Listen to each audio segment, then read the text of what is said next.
former Bosasa chief operating officer Angela Agrizzi has told the Commission of Inquiry into State Capture on Monday that the company paid R30,000 to journalists to write good stories about Bosasa.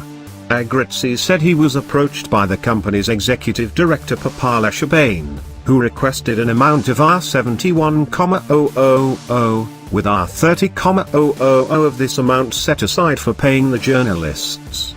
"I don't have the full names, except for one or two people," Agrizzi said, however.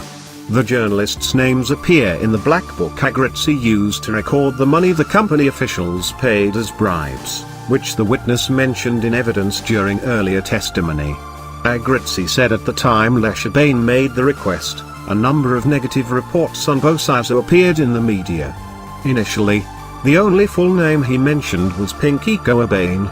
She responded on Twitter that she'd never met Agrizzi and would make a submission to the commission.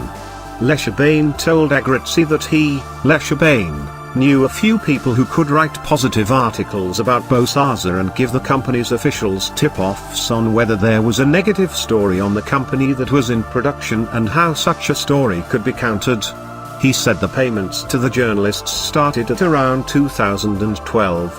The journalists Agrizzi named one Talai, who worked either for the Times or the Star, Coabane, who worked closely with Leshabane, and an Eastern Cape-based journalist named Bongs.